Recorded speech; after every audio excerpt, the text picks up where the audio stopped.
All right, we are live. Thank you guys for joining in. This is our live YouTube event. Behind the scenes of Blueberry's Clubhouse, we're going to talk to some of the makers and shapers and creators with Blueberry's Clubhouse and Arkansas PBS and Arkansas Museum of Fine Arts collaboration production that is. And really want to talk to some of the people that created the show, guested on the show, were acting on the show, performers and designers. And the big part of it is leading up with a season 1 recap to kind of talk about what's come before. And also a big special at the very end. We've got a sneak peek of season 2. So as you can see behind me, I've got a little virtual set of what you might be able to see in season 2. Very excited about that. But I want to do a quick little shout out to the Blueberry team who I've got on the Zoom meeting here with everybody. Say, hey, everybody. We've got CJ Burks, my producer, and is going to be playing some clips for y'all tonight, as well as Eric White, the director, co-director of the show, Terrell Case, Katie Campbell, Rivka Kupperman, Virginia and Bobby Ralph, Corey Womack, the writer, Sajni Kampuras, who's the director of education. Lots of people that are excited to talk to y'all and chat about the show, Blueberry's Clubhouse. So one thing I want to get out of the way that we've got going on is we've got a live chat right now going on. So if you see a little button down there that has an emoticon where you can have reactions and stuff, there's one right next to that called the Super Chat button. And if you would like to show your support for Blueberry's Clubhouse, we'd love for you to hit that Super Chat button to send a little donation our way. We do this show based on users and audience members sending donations and supporting us through fundraising. So it's a big, big help to us if you could show us some love with that Super Chat button, and you can donate that way. The second thing I wanted to talk to everybody tonight about before we begin is we're going to have some Blueberry merch. As well as Arkansas PBS merch in the YouTube store. Usually it's going to be underneath the YouTube live event underneath the video. I don't know if that's fully set up yet, but pretty soon you're going to see it under there. You can buy t-shirts with Camp Onomatopoeia, which is our camp. You'll see some people wearing, Terrell's representing his shirt right now. Eric's got his on. So really fun way to show your support by donating and also buying some t-shirts and mugs, and also your love for Arkansas PBS goes a long way with those thank you gifts and donations. So we really appreciate everybody being on here. I hope we can entertain you guys and delight y'all with this show that we're just so pleased to bring to y'all. And as we talk about that, we've got a quick promo. We're going to look back at season 1 and just see a little refresher on what Blueberry started out as. So CJ, if you want to go full screen with that clip, we'll play it for you.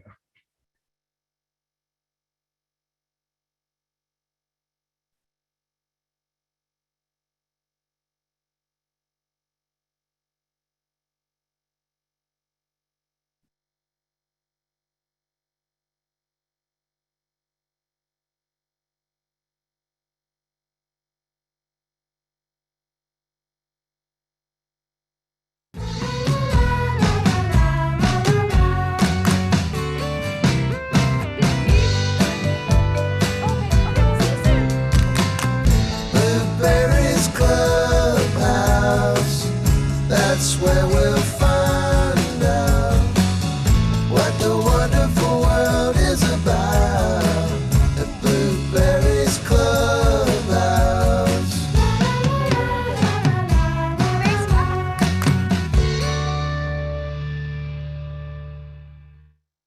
Bringing back lots of memories with season 1.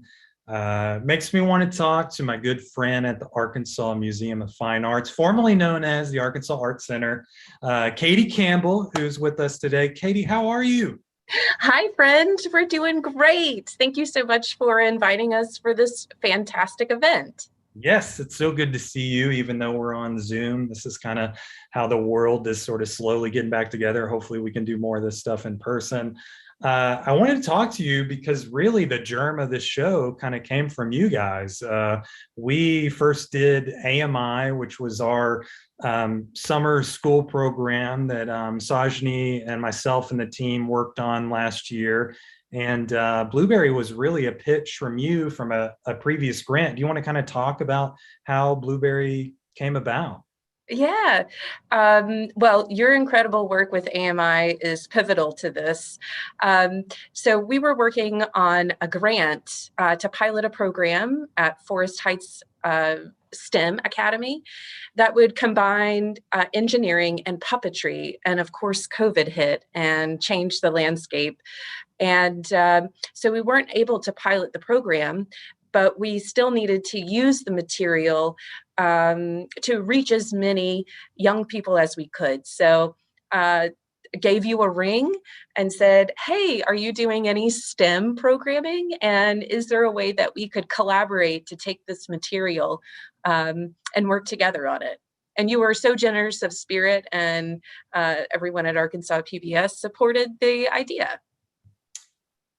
Yeah, I remember when I first saw it, I think I sent it to Sajni, our director of education. After we watched it, I kind of had tears in my eyes welling up because I was like, this is so, I mean, it was so humble because it was just a DIY thing. You guys made this little video, and just the amount of heart and soul that was put into it, I was like, oh, this feels like kind of what we're meant to do, is like an impact on kids' lives and really reaching into the community. And I think that Blueberry itself is kind of a testament to that, of how we can get children involved and think about kids programming. And your experience, in the children's theater and stuff like that, it was such a perfect partnership, I think, us kind of working together. Do you want to talk about kind of what it's like been kind of working with Arkansas PBS and the collaboration that we've had from some of your staff and kind of going back and forth? It's a match made in heaven, really, to have such an incredible think tank of creative thinkers and artists and people in the community to bring this concept to life. Rivka and Aaron made Blueberry out on the porch during COVID times at Rivka's house. The input from April Gentry Satterfield was pivotal. And then to hand this over to you guys and the incredible magic that you guys wove in the editing and the stop motion and just the class and pizzazz was fantastic, just what it needed.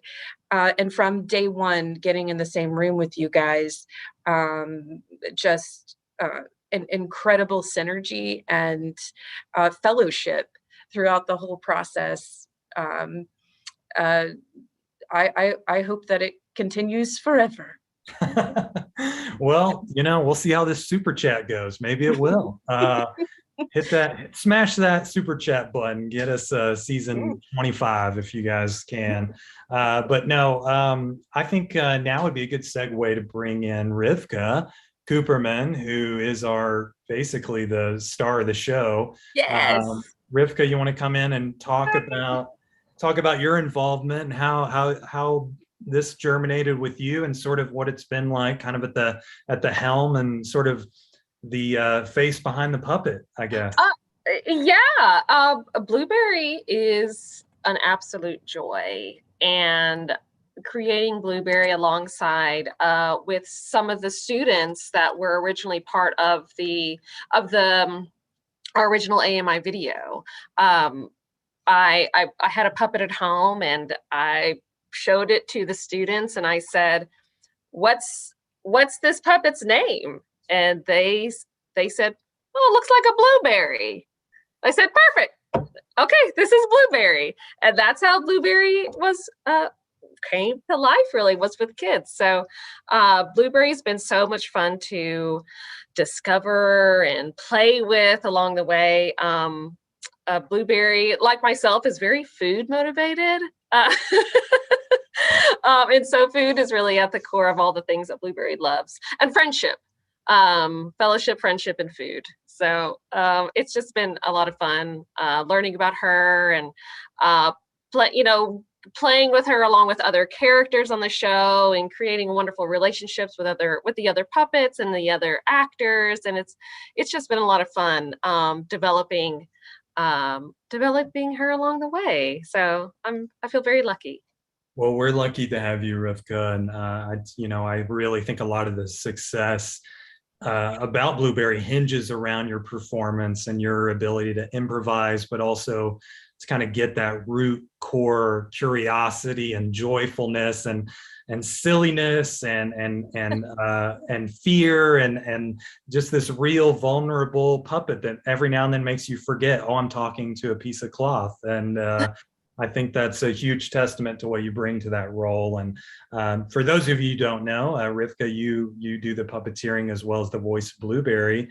But really, a lot of our puppeteers do come from the Art Center, and we use a lot of the staff there. Do you want to kind of talk about sort of the difference from maybe the roles that y'all normally have at the Children's Theater, and if puppeteering was sort of part of that, and kind of how that's evolved now on Blueberry?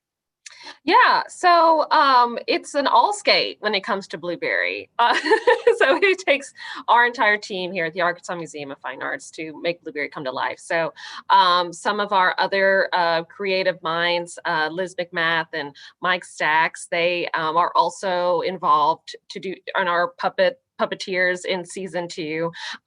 Mike Stacks has been my auxiliary puppeteer the entire time. And so his energy has also allowed me to bring a lot of life into the character as well.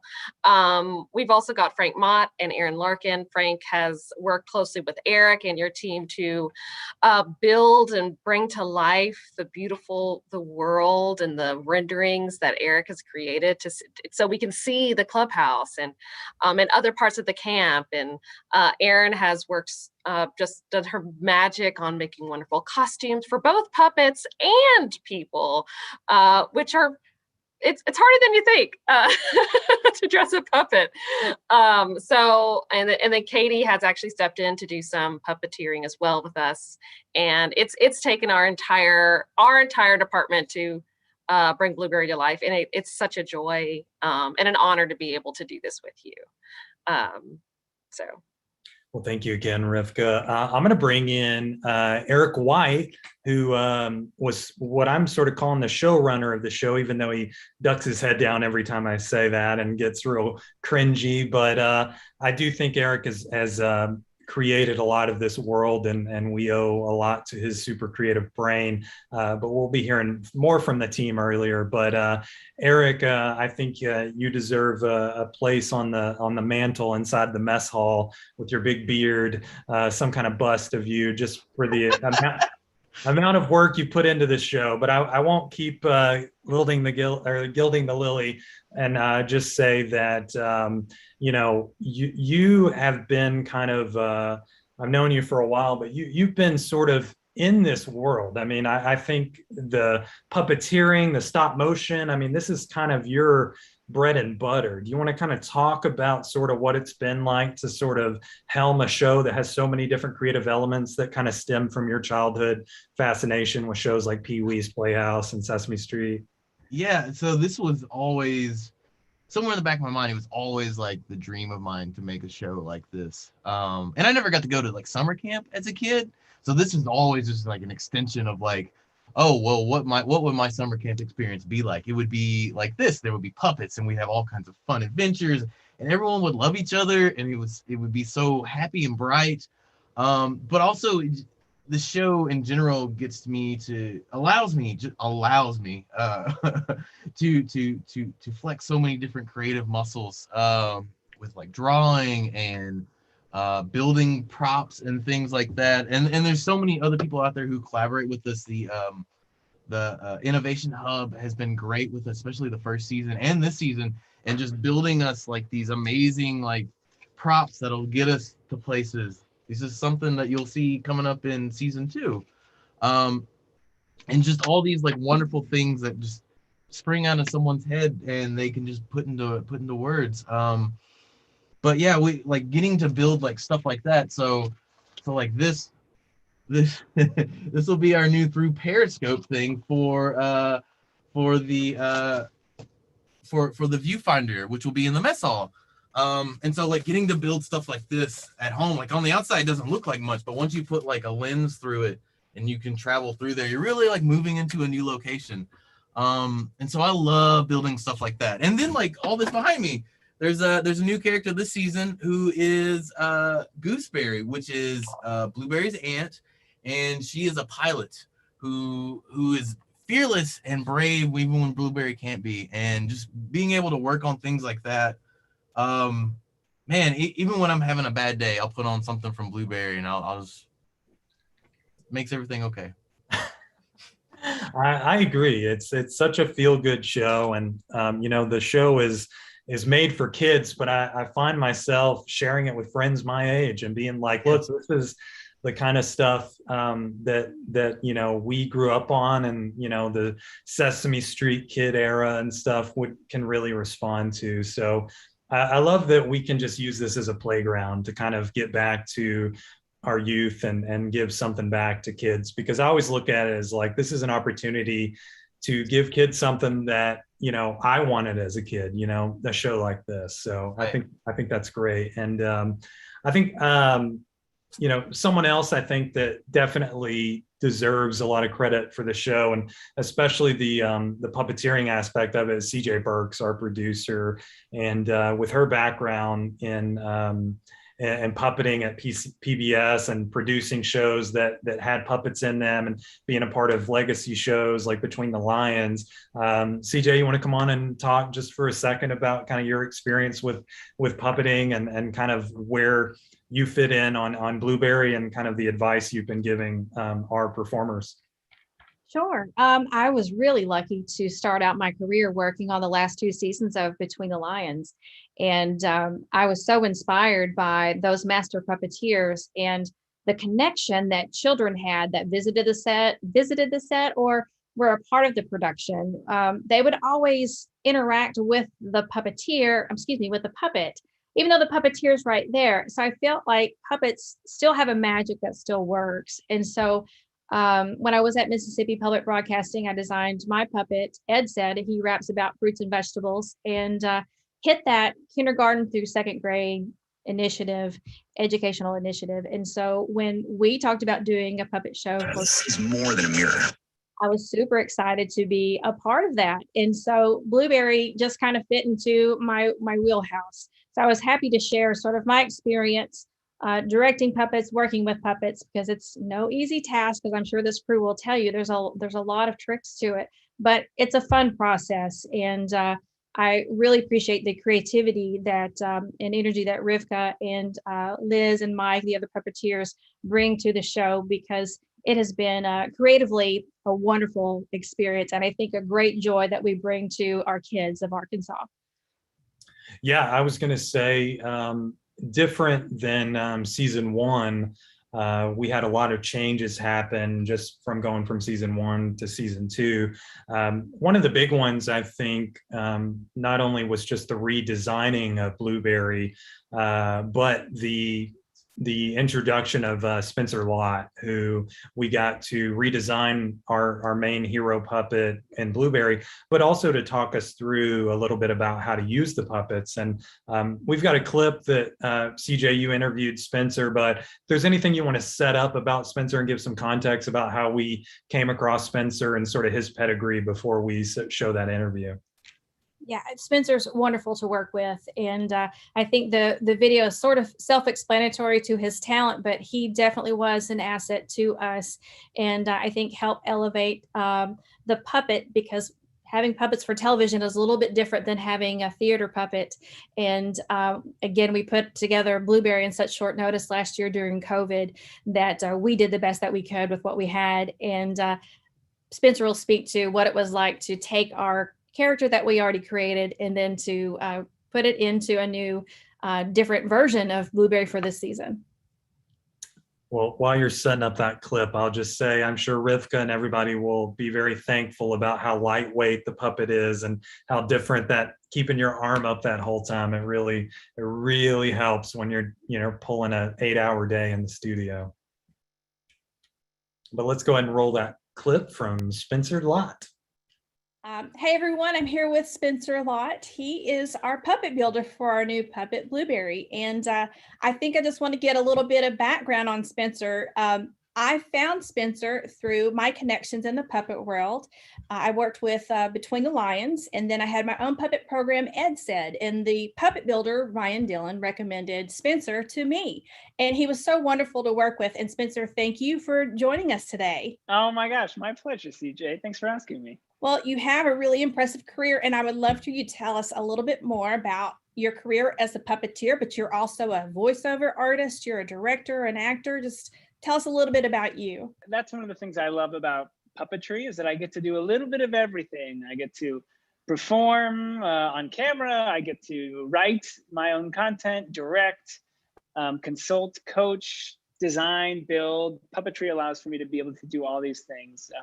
Which is great. So yeah, I'm a professional artist. I work back and forth from New York, LA, and Lawrence, Kansas, and I build puppets for clients, produce material, write plays, work on shows. I get to do a little bit of everything, which I love. I'm very interested in learning a little bit more about some of the projects you've been involved with, because you've been a very busy man. And not only just in puppeteering, but also in some of your puppet design and builds. Can you tell us about that?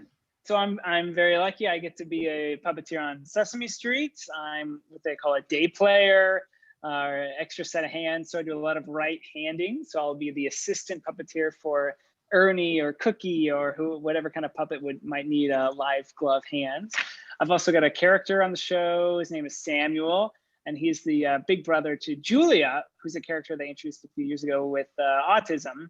And that initiative was there's so much demand for it. It was very popular. And so they built out Julia's world. So I get to be her new big brother. He's a little cute little yellow Muppet guy.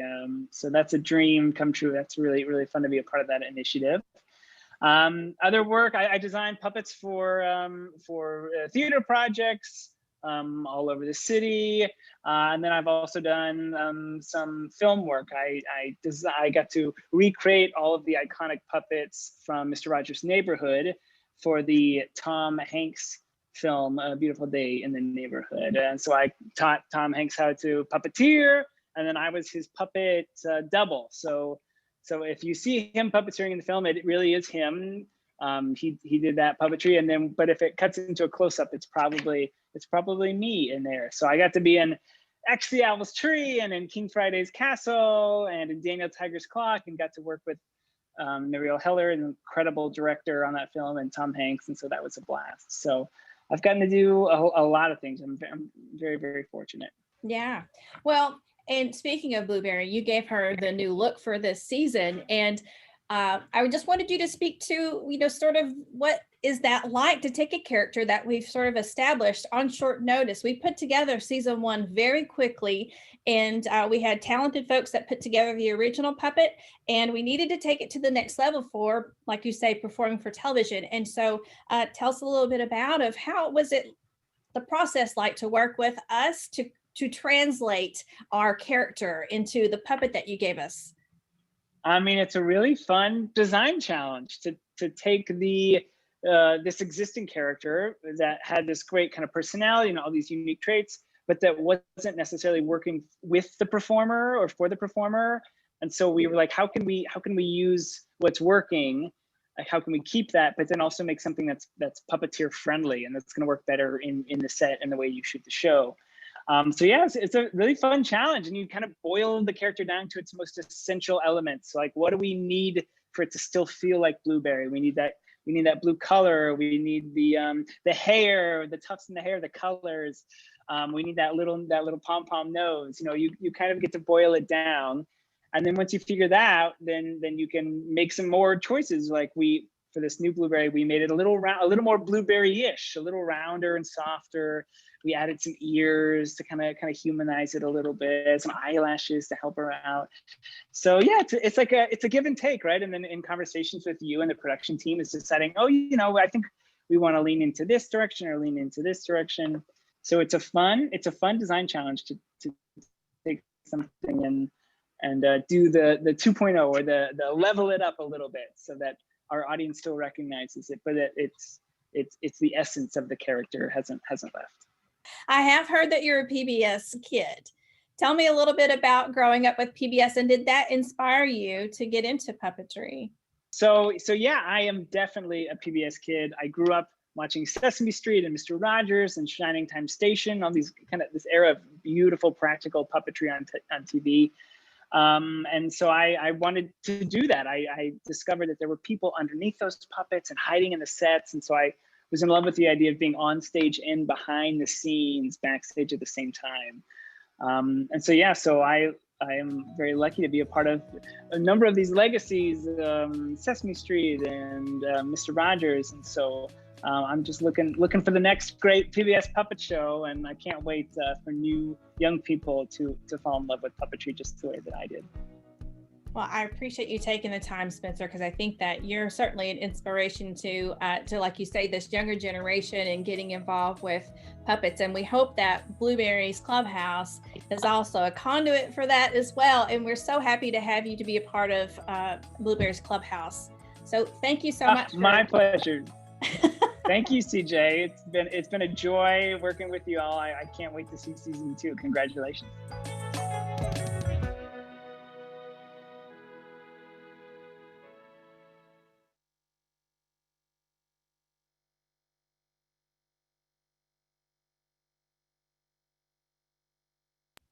That's awesome. When I was hearing him talk about working on Mr. Rogers, my heart was swelling. I'm such a Mr. Rogers geek, and knowing that he worked on the Tom Hanks movie and developed some of the puppetry for that was just astounding. And to hear that, and just knowing that there's some of that 6 degrees of separation with Spencer. Yeah, Corey's got his little Mr. Rogers geek as well. So that's wonderful. And speaking of Corey, I was going to bring Corey on screen. So go ahead and unmute yourself, Corey.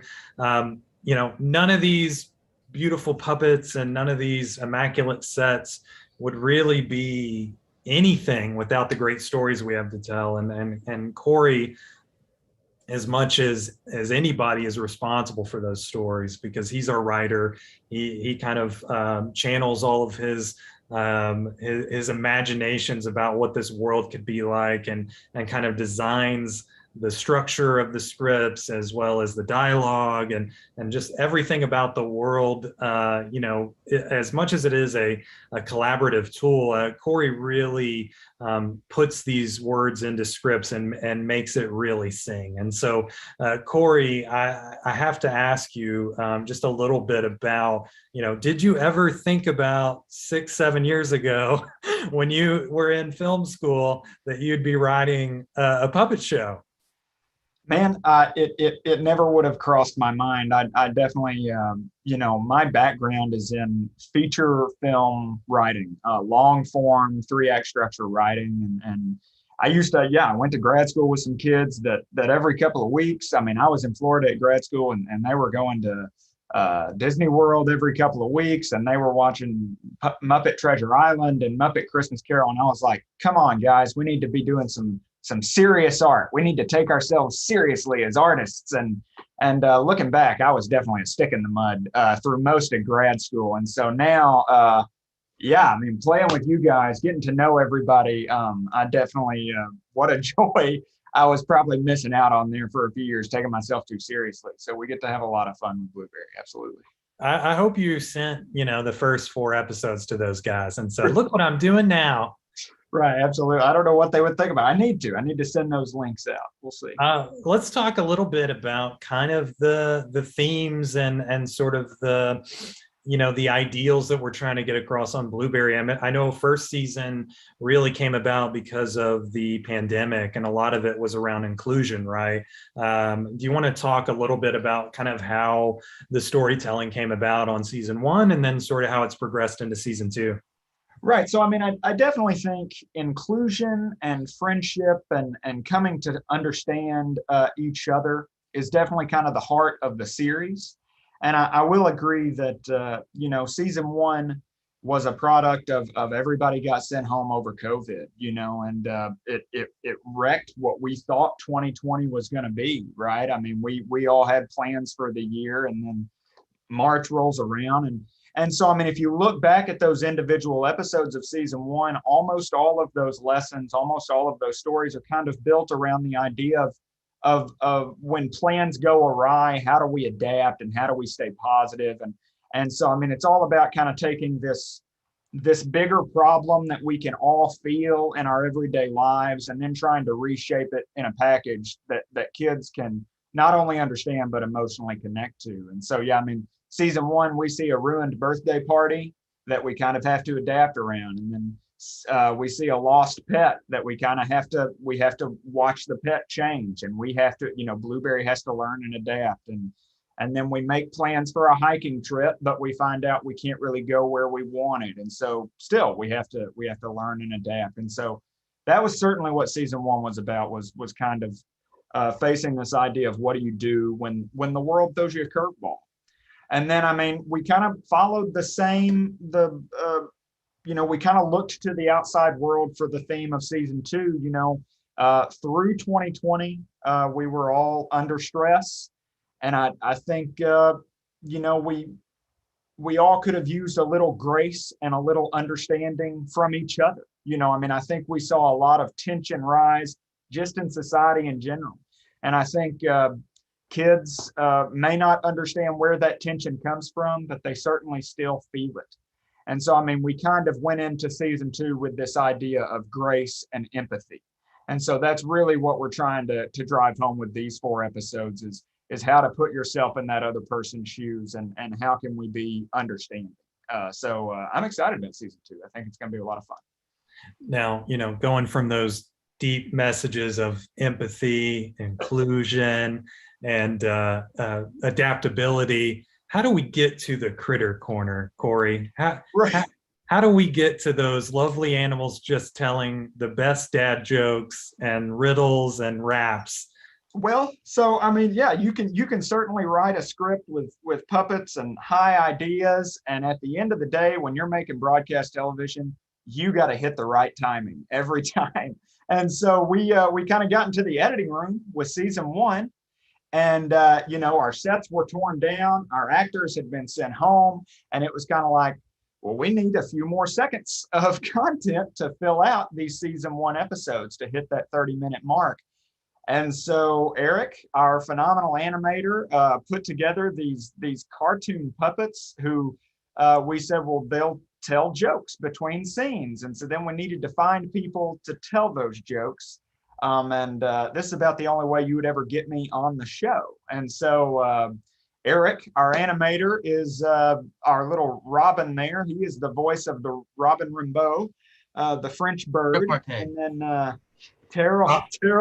Robin Repartee. Yeah. Repartee, my bad. Rimbaud, yes. Terrell, our other director, is Earl the squirrel. And then CJ, our lovely producer, is Gertie, the opossum. And then I am the owl. And so we basically just kind of showed up and did some voices, and Eric animated it. And what's been surprising is, this is especially that older audience group. The parents or older brothers and sisters, these are some of the characters that they've responded well to. Everybody loves Blueberry, everybody loves Max. But surprisingly, these little 2D animations that we made on a whim to help fill in the timing, they've had a lasting impact that I never would have anticipated. Yeah, we were going to have to up our animation budget. So you got to smash that super chat button. Right. Get us a new animal that we can add to the family.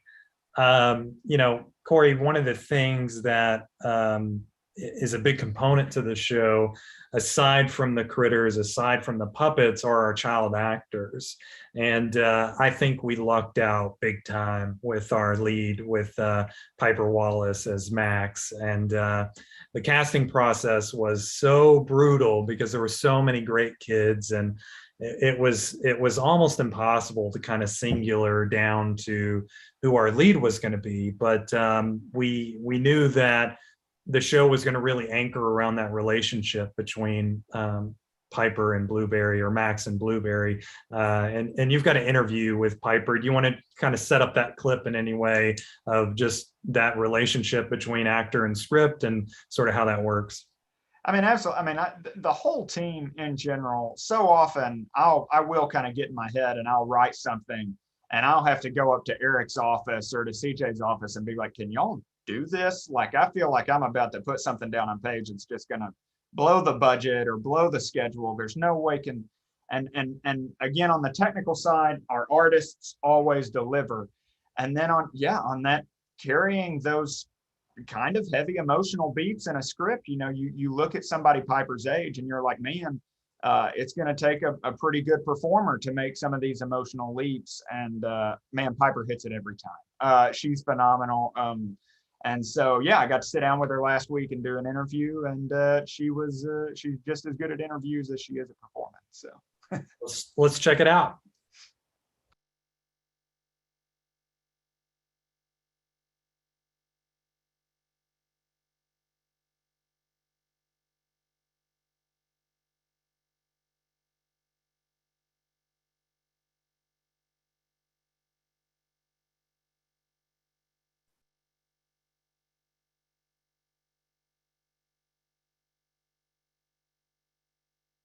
Hold on one second. I think our audio is not coming through. So we're going to check on that technical issue real quick.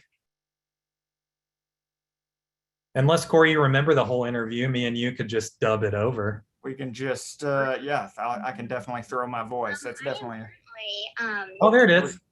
A house in Fayetteville, and Can we start it over, CJ? In Matilda.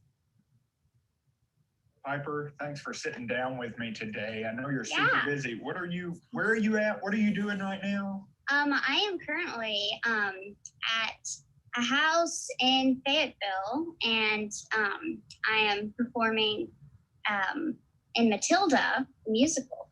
And it's been a lot of fun. How old are you now? I'm 13. I just turned 13 in April. You just turned 13. I mean, on the Blueberry set, I think you turned 13. Yeah. And you've got a pretty long list of accomplishment. I mean, your resume is pretty long. Can you remember the first part you played? Can you remember your first acting gig? Yeah, I was like 8 or 9 years old, and it was Elf Junior, and I was just ensemble. It was my first show, so it wasn't really, I didn't really do a great job in the audition. I did pretty terrible, actually, but it was still a lot of fun, and I really enjoyed being in it. Awesome. Well, so I mean, now we're 2 seasons in. We've done 8 episodes. Do you have a favorite Blueberry moment? Is there a skit or something a scene on the show that we've done that you really think is your personal favorite? I'm a big fan of the caterpillar episode. Whenever Blueberry and the caterpillar, which we secretly Beauty as a caterpillar, and that was probably my favorite one because we got to sing together. That was a lot of fun. Having shot it, having read all the scripts and knowing it real well, is there something you're excited about for season 2? Is there something that sticks out that you're excited to show people in these next 4 episodes? Well, I feel like Blueberry and Max have changed a lot, and so it's a lot of fun, knowing how they changed through the year. And they're still the same in many ways, but they're also different. And their friendship I feel like their friendship still is like the same, basically. And so that's a lot of fun. And you get introduced into a lot of, Max's family and Blueberry's family. So that's also really fun. So another question we had was, you've done a lot of stage acting, you've done some commercial acting, but Blueberry's kind of a weird collection of people, right? I mean, you're acting with grown-ups and other kids on set, but you're also acting with puppets. So, I mean, how has that been? How have you enjoyed that? Puppets are really awesome because you can kind of make them, who you want them to be. And of course, whenever you're making a character, you can make that character who you want to be also, which I think is really fun that this was like kind of an original, and I kind of got to make it my own in a way. And yeah, I feel like it's different in a lot of ways, of course, because it's a puppet versus a human, but I feel like it's also the same because, you know, it does, I feel very connected to Blueberry, and I was really sad whenever it ended, but it's always been a lot of fun working with Blueberry for sure. Piper, we're going into season 2 and we're all excited about it. So is there anything you want to share just from your chair as Max after working for 2 seasons with the Arkansas PBS and Museum of Fine Arts crews? Is there anything else you want to share with the audience? Well, I just want everybody to know that working on this show is just as much fun as going to summer camp with Blueberry. It's been a pleasure being a part of this show. It's been so much fun, and I hope you enjoy it too, because it sure is a lot of fun making it. And I know that everyone is super excited that we were able to have a season 2, and everyone that's been working with us has been very generous, and yeah, it's just been really awesome, the crew. For everybody, you know, we got people tuning into YouTube, and hopefully we're going to get a whole new audience coming this new year. Do you have anything you want to tell them about Blueberry's Clubhouse? Anything you want to share with them before we hit the launch button in a few days? I would say that expect the unexpected with season 2, because I feel like none of it, I mean, obviously it's kind of like season 1, but it's a lot like different. And I feel like it's better as well. Like every season and every episode is better and better. And yeah, I would just say, you know, expect what you don't expect. And yeah, it's going to be a lot of fun this summer.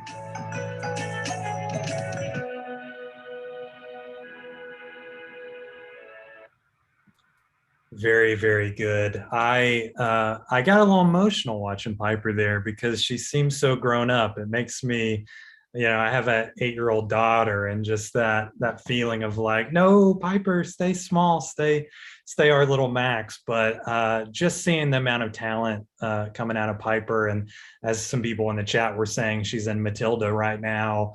It's just great seeing her blossom and turn into such a fine performer. And I love what she does with that role, and I think it's just wonderful that we get this this young actor who's so talented, and we're so lucky. Talk about lucky talent. I got to bring in Terrell Case to talk about a little bit of what it's like to direct puppets. Terrell, how do you do that? How do you direct a puppet? Well, you see, the puppet is operated by a puppeteer. So yeah, that's how it works. No, it's a challenge to direct puppets because they can't just stand up and walk to the door if that's like the action that you need. So you have to figure out how you're going to do that, mostly in the edit. And you have to get creative about, where the puppet's looking, and you have to make sure that everything, works in that regards. Yeah, one thing we talked about, sort of looking from season 1 to season 2, was sort of the height of the puppets, because you basically have all your performers kind of like sitting down on the ground or like laying down. So a lot of your blocking and stuff is kind of related to how flexible your performers are, and you kind of have to keep that in mind as a director. And when you give feedback and stuff, their kind of endurance is part of a lot of it, right?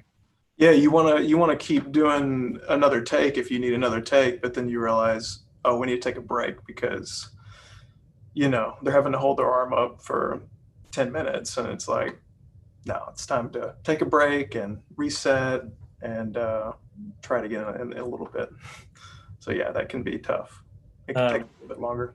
One thing that I think you guys bring to the table when it comes to directing is that, when we originally decided on doing the show as kind of a 3-camera setup where it almost looks like a sitcom where you have kind of 3 angles, But a lot of what we do is kind of try to see how we can break that format. And, you know, you bring your extra DSLR cameras and kind of, there was a scene I remember early on in season 1 where you're kind of like chasing a butterfly around the clubhouse, you know.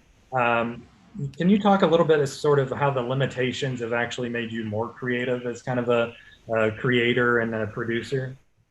Yeah, I mean, it becomes a lot easier when you have people on set that can just sort of make things happen for you. Like you're like, I want to get this shot, and they're like, okay, let me rig this thing up. Let me put this butterfly on a stick, and then we'll, you know, make it fly out the window. So it was nice to have the Museum of Fine Arts there to help us every day, and have enough people just on set to make it happen. And you know, like just all the creative situations that we had to problem solve. We had to problem solve a lot of things, and how it was going to happen. And you know how we talk a lot about a lot of the creative directing comes out in editing, and Tracy Prince, who's not on here, our fabulous editor and sound designer, does so much work. But you and Eric are also involved. Yes, big claps for Tracy. But you and Eric are also involved kind of in the post-production process and some of the graphics and stuff. Is there anything you want to tease about season 2 or things you're excited about working on, at least from the post-production side? I can't think of anything off the top of my head, but there is a lot of. We did some stop motion this year, maybe some of that with some of the segments, and yeah, there's going to be a new intro, so there's going to be some fun stuff with that, and then there's I don't know. I can't think of anything off the top of my head. Sorry. Well, your background right now is part of the intro of season 1, so you can look forward to a lot more cool visuals and things like that. So we got to represent with our Camp Onomatopoeia shirt. So yeah, I mean, I don't want to give too much away, you know. That's what it is. We just don't want to say too much. You got to tune in for the rest of the show. I don't want to spoil it. Yeah, we can't spoil it for everyone. We got a teaser at the end of this that we'll show, so we're excited about that. Another thing that is probably a huge component of Blueberry's Clubhouse is the music, and this was something that I was hoping would happen, and we kind of came about it in a roundabout way. We needed a theme song for the show, season 1, and I just did not know the market in Arkansas for who creates, you know, kids music, or, you know, all I know is like indie bands and like sludge metal and like honky tonk, you know, country songs. And I was just like, I don't know who's going to be able to pull this off. And I knew a woman named Indy Grotto who worked at my daughter's school, and she was connected to a band and knew some producers and stuff. And so I was just like, do you know anybody that could do this? And she goes, oh, I have somebody perfect for that. Their name is Mom and Pop. And I was like, Mom and Pop, like a gas station? Like I couldn't understand the deal with Mom and Pop until I got a hold of a CD, which is in my car right now. And it blew my mind. It was completely right up my alley. Every bit of track on there was a banger. So I want to get Virginia and Bobby on here to talk about Mom and Pop first, about how much of a icon you guys are in children's music, but not only that, but how y'all shaped season 1 and gave us such a memorable soundtrack, because just like we said, with every song, the name song that's on there, with the caterpillar, everything is so iconic now that I can't help but just replay those tracks over and over and over, because they're just so good. So welcome, Virginia and Bobby. Thank you. Thank you. Glad to be here. Yeah. So what did you think when we reached out and said, can you guys make us a kids show in 2 weeks, soundtrack? honestly, when we first heard that you were going to reach out to us, we were like, yeah, right. Sure. We'll see.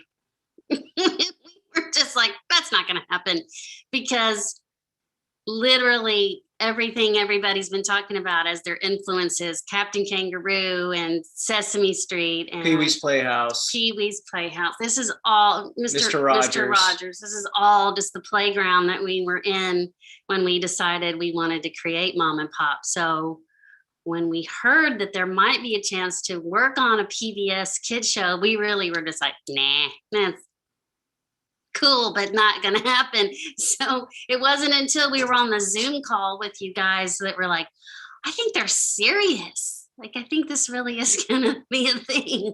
So yeah, we wanted it so bad we didn't believe you at all. Well, the same thing was going on the other side of the phone, because I was just like, man, if we can get them, like getting everybody to listen to the CD, I was like, if we can get them, this is going to transform the way we do music. And everything about it, I was just like living on cloud nine, knowing that you guys were excited about it. You know, just the songs in general are just so good. But the name song, like we saw, the task of having to name so many names within a melody. Bobby, you want to talk about kind of how writing that worked out? Sure. It was, initially I was a little, I was thinking, oh my gosh, how am I going to do this? And then Virginia had pointed out, because I was a teacher for 15 years, I taught elementary school art. I taught a lot of kids. And so amazingly, it wasn't that hard. I just started writing down names of kids that I taught, and then y'all's names, people that worked on the crew. And it came together pretty quickly. And, I've got to say, when I was in a punk band years ago, I didn't think that it would necessarily be something that I could, kind of fold into this, but I can write faster. I certainly can. And so that was, but again, it came, I was shocked how quickly it came. That was good too, because you're like, yeah, we're putting this together really, really fast. From beginning to end, it took, how long did it take? I don't know, Eric, it feels like it was a month basically. Yeah. We would basically start filming at the beginning of July, and the first episode aired 2 weeks later. So, which is nuts to think about. But there was just so many amazing creative people who dedicated all of their time to it that it all worked out. But yeah, that production schedule is not recommended, by the way. Any amateur filmmakers don't replicate watching this live stream, don't do that to yourself. Mm-hmm. But we had fun. Did we? I had fun. I loved it. I loved watching it, and especially when you guys actually, Virginia and Bobby, got to come to set kind of on one of the final days. You want to talk about what that experience was like? Oh yeah, that for me was such a thrill. We reached out to y'all saying, hey, can we please come? I know it's locked down, and I promise you we'll wear our mask. And so you graciously let us come. But it was like definitely for me like a childhood dream, because I grew up in Little Rock. I'm from Little Rock, Arkansas. Grew up in Arkansas watching ATN. I saw Sesame Street when it first aired. My mom plopped me in front of the television. So to be able to write music for this, it was so exciting. To be able to write for puppets, I was so thrilled. So the name song, the butterfly song, all this stuff.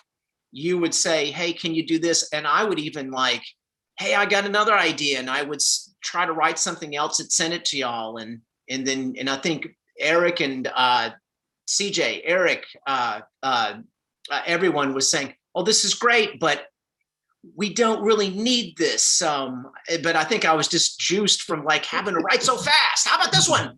Send it to you 2 a.m. And you guys were like, it's great. But we don't really need a song about, what was it? I don't remember now. Jack and the Beanstalk. Yes. Yeah. And I think we really do need a song about Jack and the Beanstalk. We just didn't have the time to put it together. So it was more of that. Yeah. I want to just do a quick shout out to our super chatters. Julie Thomas, Marge Bentley, Katie Campbell, thank you for your donations. We're very, very humbled that you guys donated. So big shout outs to y'all. Look at y'all supporting public television. We love it. Virginia and Bobby, Mom and Pop, we got to put you guys out there as little animated characters. What was it like seeing those come to life? Oh, I've talked a lot. I was going to say, it was great for me. It's always been something ever since I own little Beetle bobbleheads. It was so exciting seeing the cartoon version. Yeah, it was like, Pee-wee's Playhouse when the thing opens and there's that genie in the box. That's what I felt like being in the picture, the magic picture frame. Yes, John And B. then Mr. Rogers had the magic picture frame too. So yeah, it was cool. It was really fun. It's definitely one of those things where we fought really hard to include a little bit of surreality or kind of magical realism in the camp. And I think y'all's segment really was kind of the window into that, no pun intended, but being able to make those little tiny characters come to life with y'all's likeness was so fun and such a joy to do. I think we've got a little music montage that we want to show, but first we're going to say goodbye to Rivka. Rivka's got to go. So thank you for sticking around, Rivka. Oh, thank you so much for having me. I'm so excited for season 2. Yes. Hopefully we see you again soon. But while we say goodbye to Rivka, CJ, you want to go ahead and play that music montage with Mom and Pop? Remind us a little bit about the songs that came before. And I think there's a little tease of music sure to come as we listen to the very end.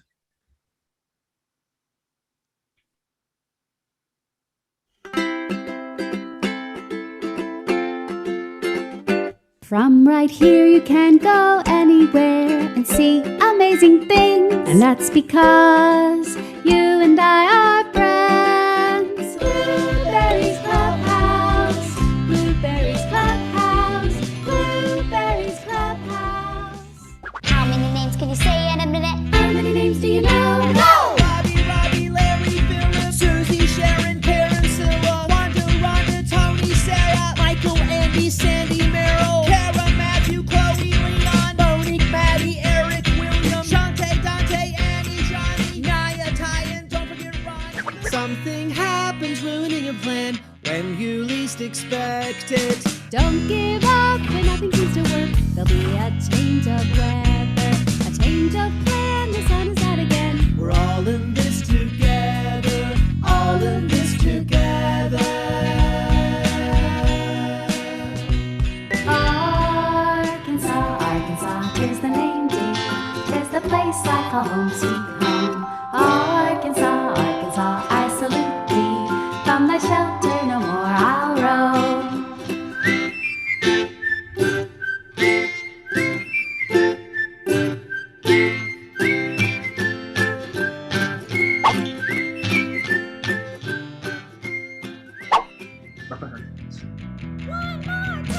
Blueberry boogie woogie, blueberry boogie woogie, blueberry boogie woogie, the blueberry boogie woogie.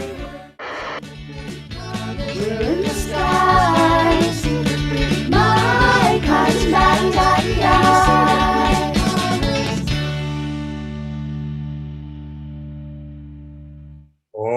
Oh, look at that montage. It gets me goosebumps just thinking about it. So very, very excited to hear all that music and talk about music to my ears. My good friend, Sajni Kapuris, Director of Education. How'd you like that segue, Sajni? Is that good enough for you?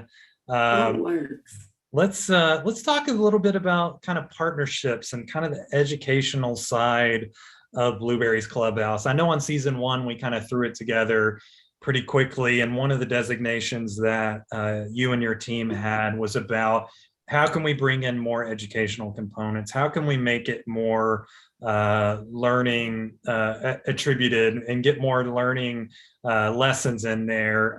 Talk to me a little bit about kind of what the design was and sort of how to balance entertainment and education. I mean, that's a lot of kind of what you and your team does. Right. So first, I am here because I'm just a big fan of Blueberry and proud of what you all do to create this. But yeah, we realize that PBS is about educational programming. And this program, still in education today, storytelling is one of the most impactful ways to teach a student something that they need to know. And learning how to communicate and manage their emotions and do a lot of the things that happen in Blueberry is very important, right? So they can kind of deal with their social worlds as they learn to grow and become adults. So we love that part. What we did also is we infused some real learning targets, which are academic learning targets. And you'll see those through a lot of the partnerships segments that we have in season 2. And so, you know, Corey is a part of every world, I think, but he's a part of production. He's a part of our education team. And so he worked with many of our educators to really kind of look at those learning targets. So you will learn something, and you will also learn all those important human connection and I guess puppet connections that help you in life. And those are all very educational. So bravo to the team. Some of the partners that are coming on for season 2 are the Mosaic Templars, Innovation Hub, Kids Cook Little Rock, CALS, which is Central Arkansas Library System, the Mid-America Science Museum, Arkansas Children's Hospital, Scott Family Amazium, Arkansas Craft School, and Proper Way Academy. So lots to learn there, and we will continue to bring resources that connect to Blueberry and the topics that they are. So just kudos to all the people who make this. Like I said, education, the team for education are big fans of this creative team. So definitely we're excited to see season 2. Yes, and you know, season 2 is still in production right now.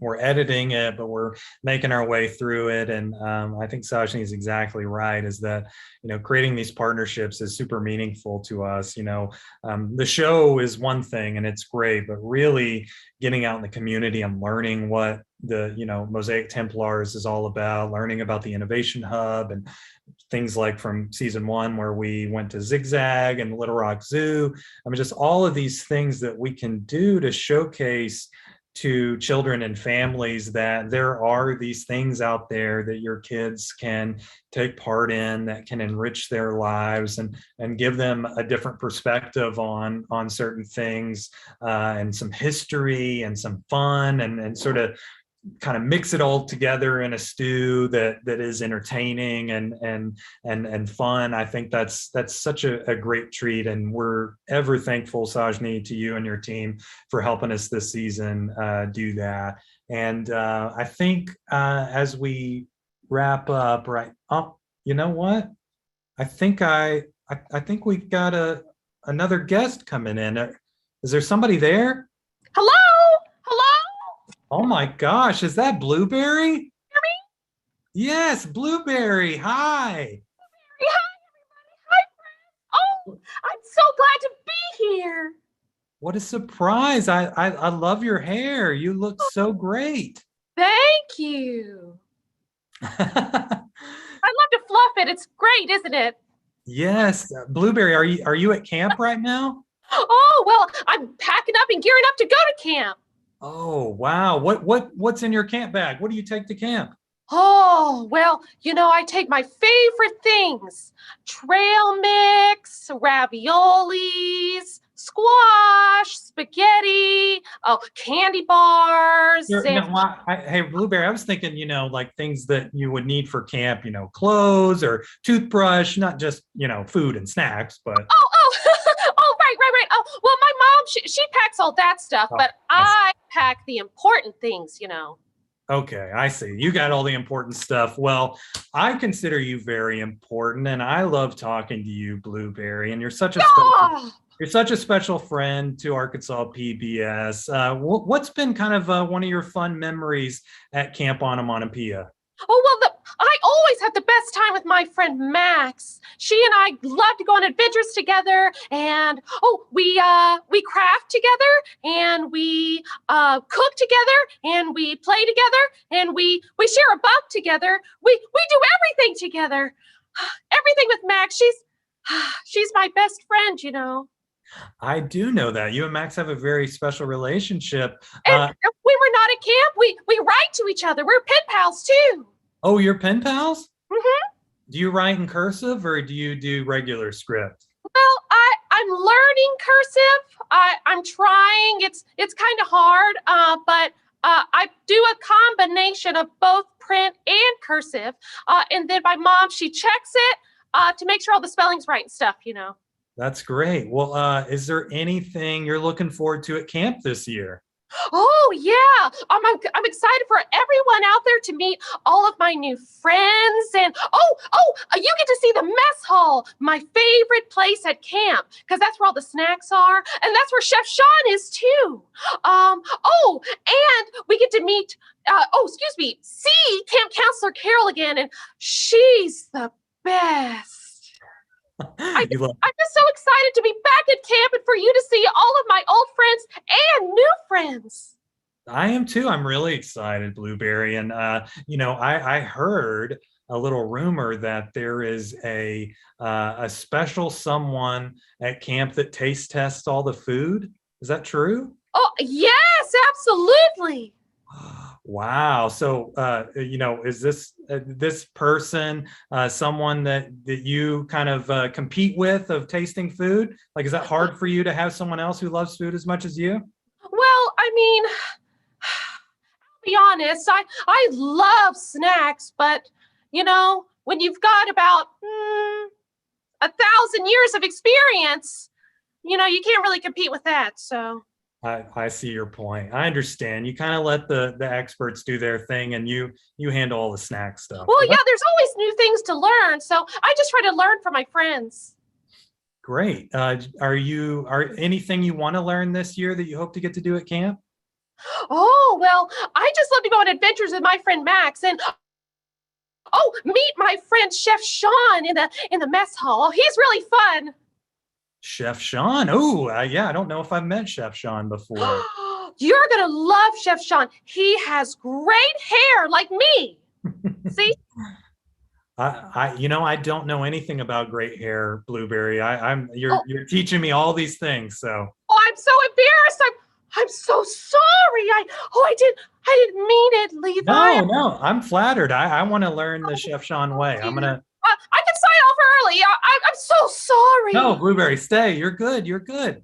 I love it. Let's you know what? I also heard that you have a little gift for us and that you're bringing maybe a little sneak peek. Yes. A sneak peek of season 2. CJ, roll it.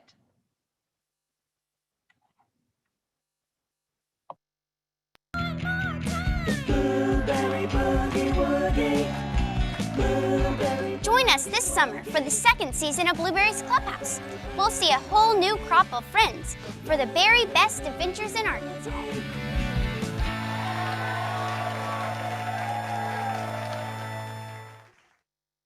Wow, Blueberry, I saw you got your own little chair.